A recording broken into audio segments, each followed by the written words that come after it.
Good morning dear student, मैं Shankar 8th class की YouTube class में आप सभी का एक बार फिर से हार्दिक अभिनंदन करता हूं। हम पढ़ रहे थे एक्सरसाइज 3.3 जिसको हमने पिछली क्लास में कंप्लीट कर लिया था। आज हम बात करने जा रहे हैं 3.4 की। तो मैंने पिछली क्लास में आपको बोला था कि जो अब तक हमने तीसरी प्रश्नावली में पढ़ा है वो सभी हमें दिमाग में स्मृति में रखना है, जिससे हम आगे के क्वेश्चन हल कर पाएँ, सोल्व कर पाएँ। ठीक है, तो देखते हैं फर्स्ट क्वेश्चन। देखो फर्स्ट क्वेश्चन क्या है इसका। फर्स्ट क्वेश्चन है हमारे पास, बताइए कथन सत्य है या असत्य। हमें केवल सत्य और असत्य ही बताना है, लेकिन मैं तुम्हें समझाते हुए चलूँगा ताकि तुम्हें रटना नहीं पड़े कि इसमें सत्य क्यों आया और इसमें असत्य क्यों आया। तो देखिए, पहला है सभी आयत वर्ग है। अब क्या सभी आयत वर्ग हो सकते हैं क्या? सोचो एक बार।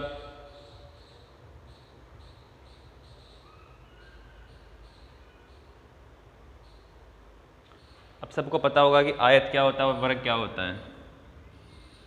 आयत हम ऐसी आकृति को बोलते हैं जिसकी आमने सामने की भुजाएं क्या होती है? बराबर होती है। ये होता है हमारे पास आयत। वर्ग किसको बोलते हैं हम? ऐसी आकृति जिसकी सभी भुजाएं समान होगी। ठीक है, ऐसी आकृति को हम वर्ग बोलेंगे जिसकी सभी भुजाएं समान होगी।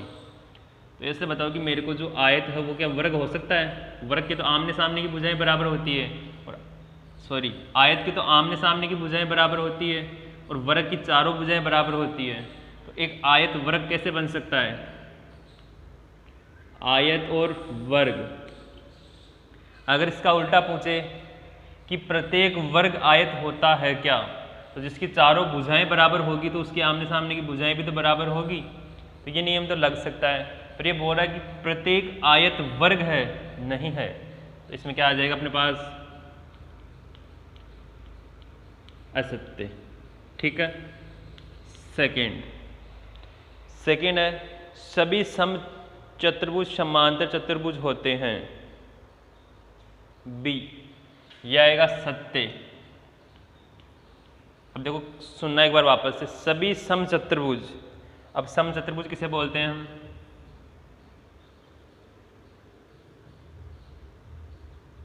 समचतुर्भुज उसे बोलते हैं जिसकी चारों भुजाएं समान हो। सेकंड चीज, आमने सामने की भुजाएं क्या हो? समांतर हो, जैसे ए बी सी डी। तो इसमें क्या होगा? ए बी समांतर होगा डी सी के, ए डी समांतर होगा बी सी के। ठीक है, ये होता है समचतुर्भुज। और समांतर चतुर्भुज के बारे में तो हमने बहुत ज़्यादा पढ़ा है, जिसकी क्या होती है? आमने सामने की भुजाएं बराबर भी होती है और समांतर भी होती है। अब इसकी चारों भुजाएं बराबर है, तो आमने सामने की भुजाएं तो बराबर होगी या नहीं होगी? तुम स्वयं अंदाज़ा लगा सकते हो कि क्या होगा। इसलिए क्या हो गया? सत्य हो गया बी। सी देखो इसका, सभी वर्ग समचतुर्भुज व आयत भी होते हैं। तो ये भी सत्य हो जाएगा हमारे पास। क्या बोल रहा है? सभी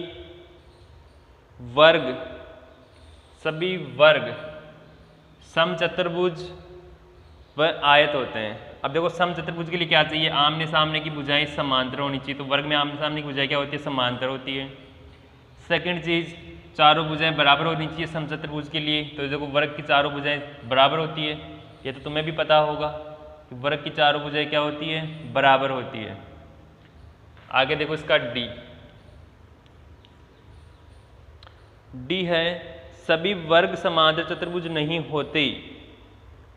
असत्य। ये अभी हमने बोला है, अब उसी को हम दूसरी लैंग्वेज में बोल रहे हैं। ये बोल रहा है सभी वर्ग समांतर चतुर्भुज नहीं होते। अब जो वर्ग है वो समांतर चतुर्भुज क्यों नहीं होगा? समांतर चतुर्भुज के लिए क्या चाहिए हमें? आमने सामने की भुजाएं समांतर और लंबाई में भी बराबर होनी चाहिए। ठीक है, ये तो चाहिए होता है हमें। इसके आमने सामने की भुजाएं बराबर होती है और समांतर भी होती है। तो ये होगा? क्वेश्चन बोल रहा है नहीं होगा। ये देखो इसका, सभी पतंगे समचतुर्भुज होती है। गलत हो जाएगा ये तो।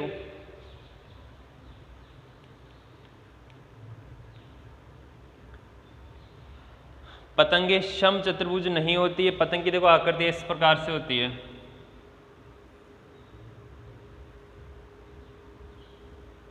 इसकी ये भुजा बराबर होती है, ये भुजा और ये भुजा बराबर होती है।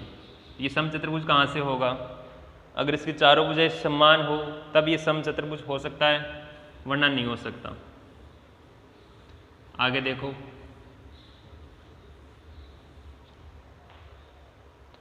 एफ देखो, एफ सभी सम चतुर्भुज पतंगे होती है। सत्य। अब जैसे सम चतुर्भुज होता है उसको मैं ऐसे बना दूं,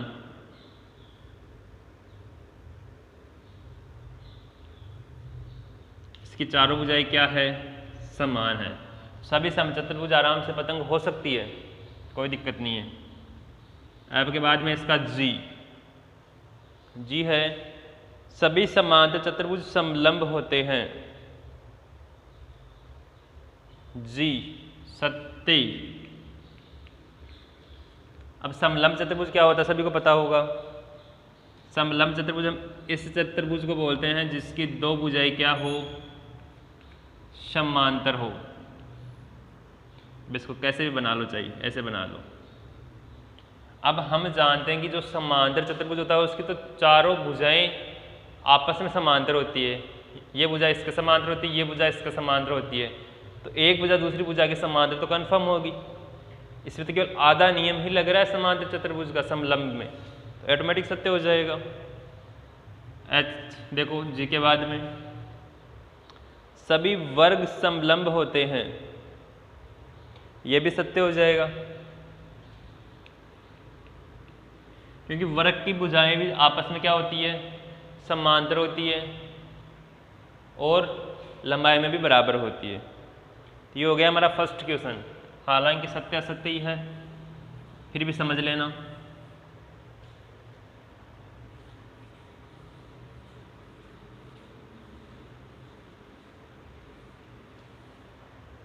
अब देखो सेकंड क्वेश्चन।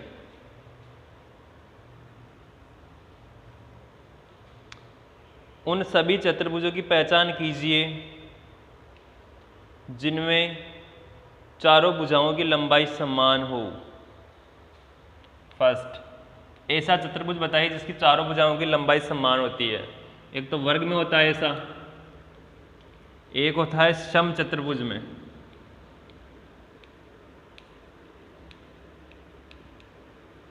ठीक है, ये हो गया इसका ए। बी देखो, इसका चार समकोण हो। चार समकोण किसमें होते हैं हमारे पास? एक तो आयत में होते हैं चार समकोण, और एक होते हैं हमारे पास वर्ग में। बाकी और किसी भी आकृति में चार समकोण नहीं होते जब तक हम बनाना नहीं चाहिए। ये हो गया क्वेश्चन नंबर 2। आगे देखो थर्ड।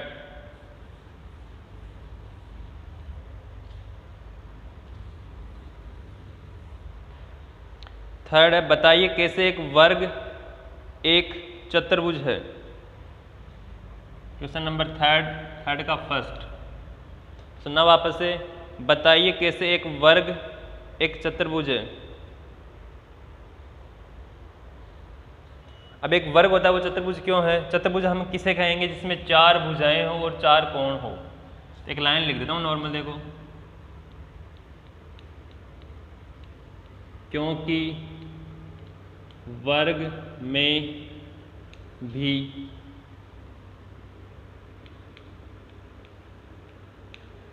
चार भुजाएं व चार कोण होते हैं। सिंपल लाइन है, ज़्यादा दिमाग नहीं लगाना एक्स्ट्रा। एक समांतर चतुर्भुज, समांतर चतुर्भुज के लिए क्या चाहिए? क्योंकि वर्ग में आमने सामने की भुजाएं क्या होती है?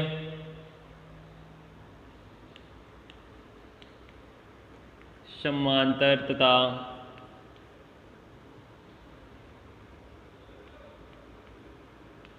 बराबर होती है। समझ में आ गया? क्योंकि वर्ग में आमने सामने की भुजाएं समांतर तथा बराबर होती है, इसलिए क्या हो गया? ये समांतर चतुर्भुज हो गया। वर्ग वर्ग बोल रहा है एक सम चतुर्भुज। अब सम चतुर्भुज के लिए क्या चाहिए हमें? चारों भुजाएं बराबर होनी चाहिए, क्योंकि वर्ग की चारों भुजाएं क्या होती है? बराबर होती है। ठीक है, आगे देखो इसका फोर्थ है एक आयत।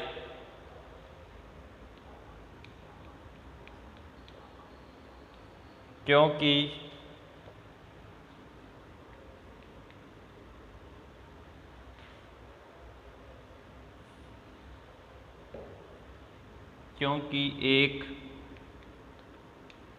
वर्ग में आमने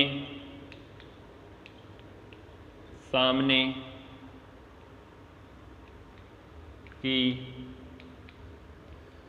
भुजाएं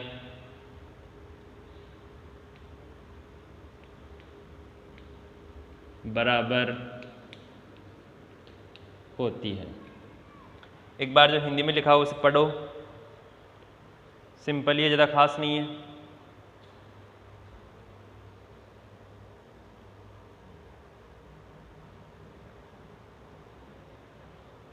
आराम से समझ में आ रहा होगा।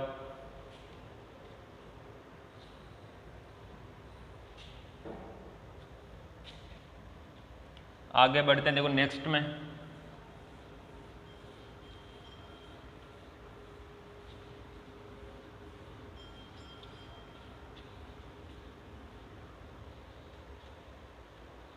हमारे पास फोर्थ क्वेश्चन। देखो क्या है फोर्थ क्वेश्चन। फोर्थ क्वेश्चन है एक चतुर्भुज का नाम बताइए जिसके विकर्ण एक दूसरे को समद्विभाजित करते हैं। तो देखो विकर्ण होते हैं वो समद्विभाजित किस किस में करते हैं? आयत में करते हैं, वर्ग में करते हैं, सम चतुर्भुज में करते हैं और समांतर चतुर्भुज में करते हैं। फर्स्ट आयत, वर्ग, समांतर चतुर्भुज और क्या हो गया? सम चतुर्भुज। यानी कि जो विकर्ण होते हैं वो समद्विभाजित करते हैं। सेकंड है इसका एक दूसरे पर लंब समद्विभाजक हो। लंब समद्विभाजक किसमें हो जाएंगे? एक तो वर्ग में हो जाएगा, एक हो जाएगा सम चतुर्भुज में।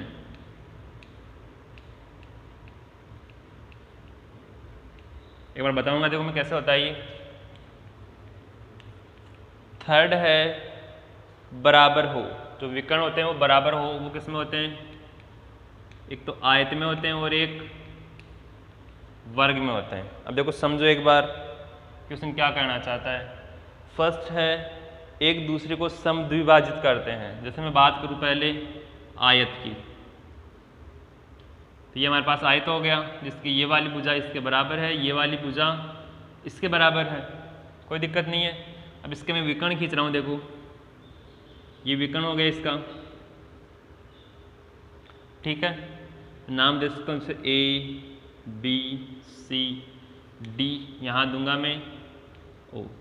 विकर्ण क्या होते हैं? इनके समद्विभाजित होने का मतलब हो गया कि जैसे A और O है ना, ये बराबर होगा O और C के, यानी कि ये भाग इस भाग के बराबर होगा। नेक्स्ट जो OD है ये बराबर होगा किसके, OB के। ठीक है, इसी प्रकार ये लास्ट वाली जो लाइन है कि विकर्ण बराबर हो, तो आयत और वर्ग में ये भी होता है, जो AC होता है ना वो बराबर होता है हमारा BD के।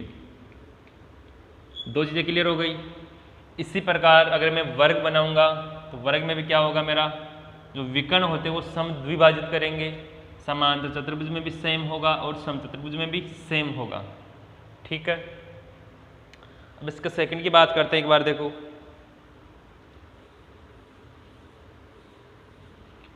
सेकंड बोल रहा है कि एक दूसरे पर लंब समद्विभाजक हो। लंब समद्विभाजक के लिए देखो मैं बनाता हूं वर्ग। मैंने बना दिया वर्ग। वर्ग की क्या होती है, चारों भुजाएं समान होती है। ठीक है, इसके विकर्ण खींच रहा हूं मैं, ये इसका विकर्ण हो गया और ये इसका विकर्ण हो गया।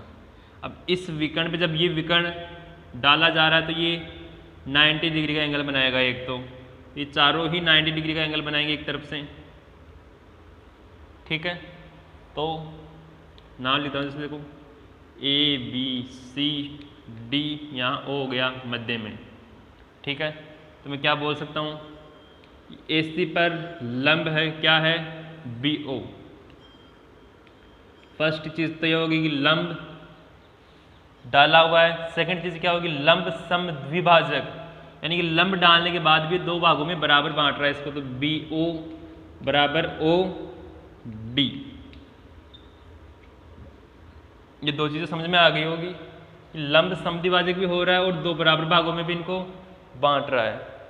आगे देखो पांचवा क्वेश्चन।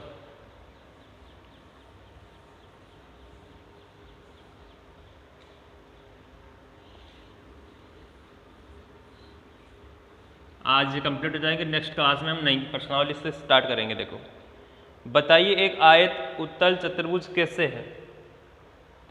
क्वेश्चन नंबर 5 है अपने पास। देखो आयत सभी जानते हो, ऐसे आकृति होती है आयत। ये इसके विकर्ण हो गए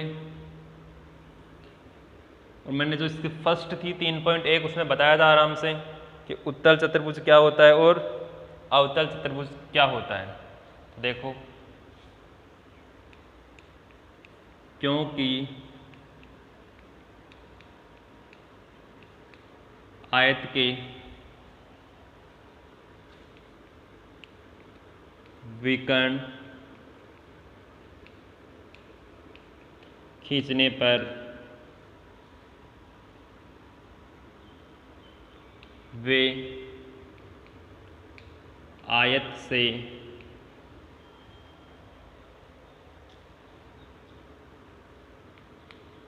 बाहर नहीं जाते हैं। क्या लिखा है मैंने, क्योंकि आयत के विकर्ण खींचने पर वे आयत से बाहर नहीं जाते, अतः आयत एक उत्तल चतुर्भुज है। ठीक है, अब एग्जाम्पल के तौर पे पहले बताया हुआ एक बार फिर से बता देता हूँ। जैसे कोई ऐसे आकृति है हमारे पास,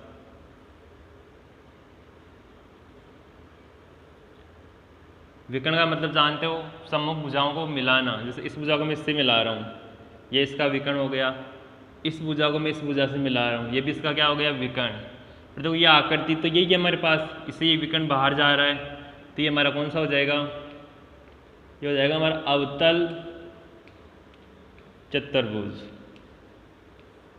मेरा बताया हुआ वैसे। तो मैं वापस से उत्तल और अवतल की जानकारी याद दिलाने के लिए मैंने इसको वापस से बताया है, वरना मैं बोल के भी बता सकता था कि ऐसे ऐसे करने पे ऐसा हो जाएगा। नेक्स्ट देखो हमारा आखिरी क्वेश्चन इस एक्सरसाइज का, क्वेश्चन नंबर 6।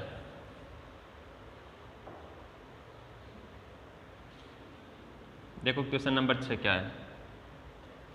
ABC एक समकोण त्रिभुज है। तो देखो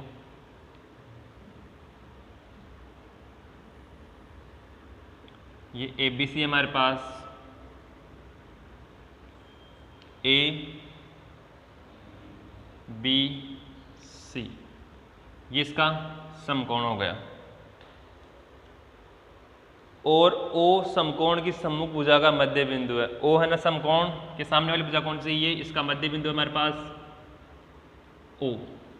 ठीक है, बताइए कैसे O बिंदु A, B तथा C से समान दूरी पर स्थित है।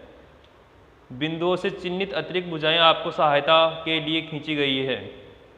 ठीक है, हमारे पास जो आकृति उसमें तो ऐसे भुजाएं बढ़ाई हुई है,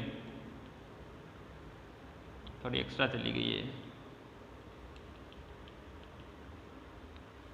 ये ऐसे खींची हुई है, ये ऐसे खींची हुई है। ठीक है, तो ABC इसको नाम दे रहा हूं मैं, देखो D।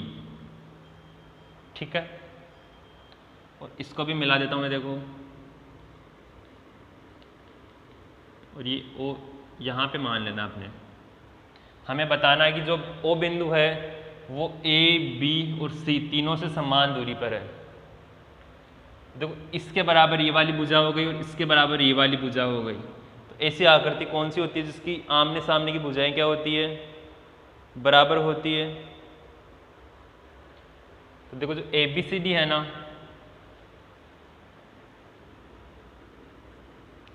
ABCD एक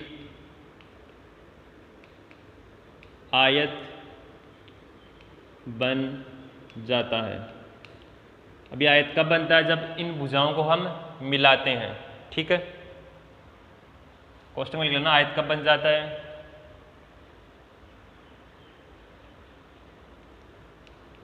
AD व CD को मिलाने पर, AD व CD को मिलाने पर क्या बन जाता है, आयत बन जाता है। अब आयत में हमने सीखा है, देखो आराम से, कि AD समांतर होती है किसके, BC के। और समांतर लिखने की आवश्यकता नहीं, अपने बराबर लिख लो सीधा। AD बराबर क्या होता है, BC होता है, और AB बराबर क्या होता है, DC।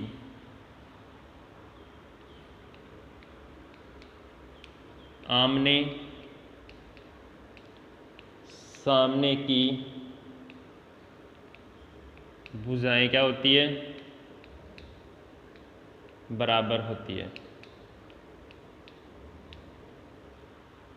इसी प्रकार हमने अभी कुछ समय पहले पढ़ा था कि किसी को विकर्ण होते हैं, वो विकर्ण भी क्या होते हैं, समद्विभाजित होते हैं और बराबर भी होते हैं।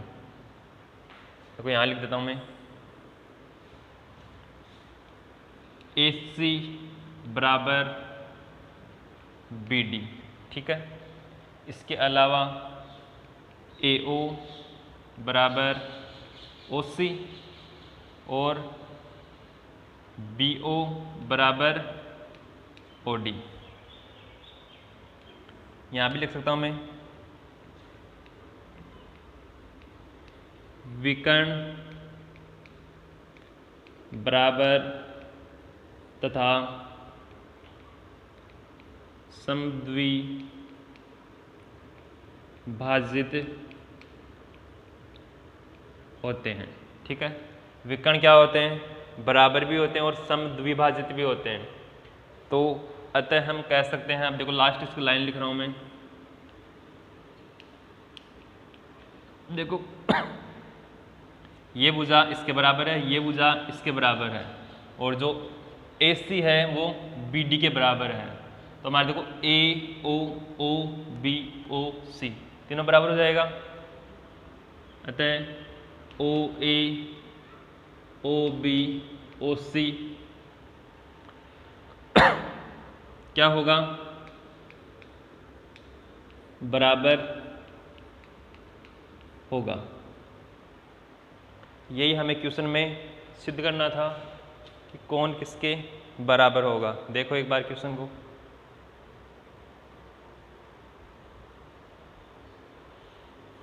समझने की कोशिश करो। एक बार मैं वापस पढ़ रहा हूं, सुनना।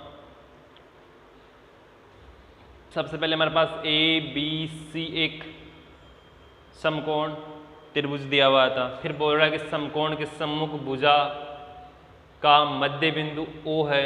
हमें सिद्ध करना है कि O से जो बिंदु हमारे पास A, B, C तीनों समान दूरी पर है। ठीक है, अब हम A से D तक एक रेखा खींचते हैं, C से D तक एक रेखा खींचते हैं।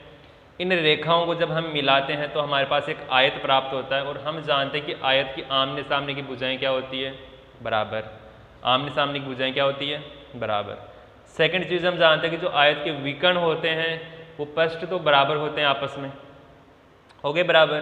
सेकंड हम जानते हैं कि जो आयत के विकर्ण होते हैं वो समद्विभाजित भी होते हैं, मतलब परस्पर दोनों बराबर भागों में बांटते हैं। देखो ये इस प्रकार हम कह सकते हैं कि जो बिंदु O है वो A, B, C, अगर D के लिए पूछा तो D के लिए भी बोलते हैं कि चारों बिंदुओं से ये समान दूरी पर स्थित है। ठीक है, अब नेक्स्ट क्लास में हम या तो फोर्थ एक्सरसाइज करेंगे या और देखेंगे, लेकिन आज एक्सरसाइज 3 यहीं पे कंप्लीट होती है। Thank you.